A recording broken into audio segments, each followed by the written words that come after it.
Welcome to The Explainer. Today, we're going to look at some of the world's most beautiful, most ordinary-looking places.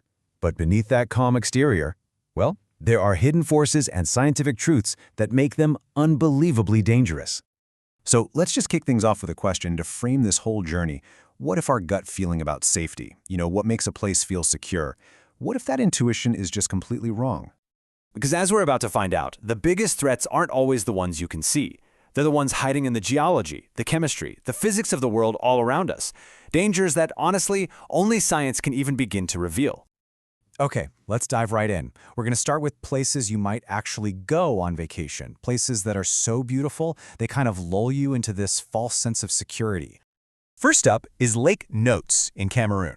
I mean, look at it. It looks like a perfect postcard, this glassy blue lake tucked away in these green hills. But here's the thing. This lake is in a volcanic crater, and deep down, magma is constantly leaking carbon dioxide into the bottom of the lake, where it gets trapped by all that water pressure.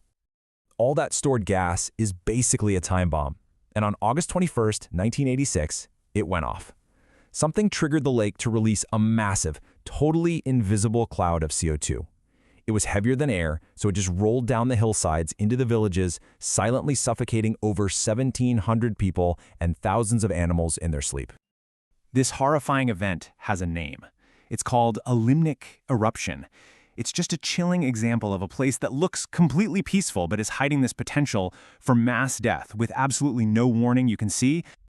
Okay, now let's jump to a place millions of people visit every single year, Yellowstone National Park. They come to see the geysers, the hot springs, but what they don't realize is that they are literally walking on top of one of the largest active volcanic systems on the planet. There's a giant chamber of magma just a few kilometers right under their feet. Now, a full-on super eruption, thankfully that's pretty unlikely in our lifetime, but a much more immediate threat is something called a hydrothermal explosion. This is where groundwater gets trapped and superheated by the magma, and then it just instantly flashes to steam. It blows out these massive craters with the force of a bomb, and it can happen with zero warning at all. So here's the key takeaway. All of that beauty you see at Yellowstone, it's all powered by this immense geological engine. An engine so powerful, it has actually triggered continent-altering super eruptions from this exact spot 3 times, the first being 2.1 million years ago. Both Nios and Yellowstone, they share this terrifying theme: incredible geological power disguised as peace and quiet. All right, so we've seen danger hiding in lakes and parks. Now let's head to the coasts and see how the deep ocean can hide threats that are just as powerful. At first glance, the town of Nazaré in Portugal looks like any other scenic Atlantic beach town. It's charming. But just offshore, totally hidden beneath the waves, is a massive underwater canyon. We're talking over 16,000 feet deep, and it acts like a giant wave machine. Now, this chart really puts the power of that canyon into perspective. Check this out. The canyon's unique shape funnels all the energy from a normal storm swell, so it can take a standard 3-meter wave, about 10 feet, something you'd barely notice out at sea, and turn it into a monstrous 30-meter wall of water that's almost 100 feet high by the time it hits the coast. It's absolutely terrifying. And this brings us to a completely different kind of coastal threat. Along the Pacific Northwest of the US and Canada, you have the Cascadia subduction zone. Basically, one tectonic plate is being shoved under another one.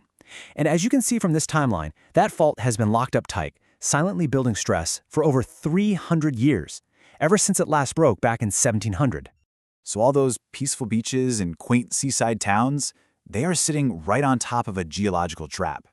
When that locked fault finally lets go, and it will, it's expected to unleash a megathrust earthquake of magnitude 9.0 or even bigger, followed almost immediately by a massive tsunami. Sometimes the danger isn't just one single event that's waiting to happen. Sometimes it's woven into the very fabric of the landscape. The ground you're walking on is the enemy. I mean, just look at Ethiopia's Donacal Depression. It's visually incredible, right? These vibrant, almost neon-colored pools. But those beautiful pools are death traps. They're filled with fluids that are more acidic than battery acid. Add in poisonous gases and scorching heat, and you've got one of the most hostile environments on the entire planet. Meanwhile, a much slower, quieter catastrophe is playing out in the Mississippi River Delta.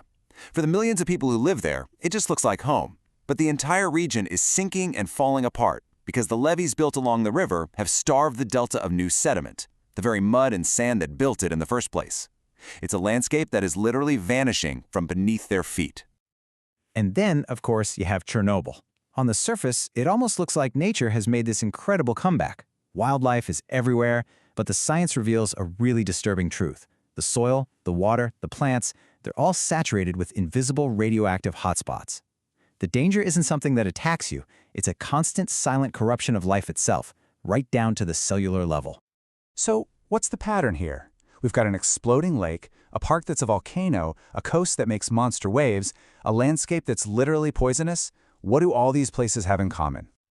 The common thread is that the real threats are all invisible. They operate in dimensions our senses are just not designed to pick up on. It's the CO2 dissolved in water, the tectonic stress building miles underground, the unseen shape of the seafloor, or the slow, silent process of the land just sinking away. And that really gets to the heart of it.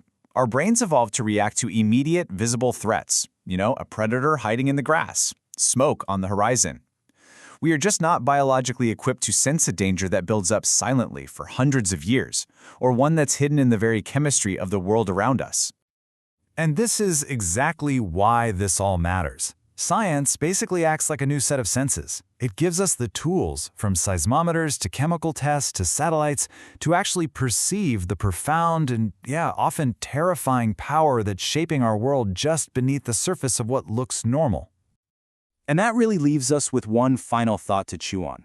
After seeing these extreme examples, it kind of makes you wonder, doesn't it? What invisible geology, what hidden chemistry, what slow, powerful forces are quietly at work shaping the seemingly normal environment right outside your own window?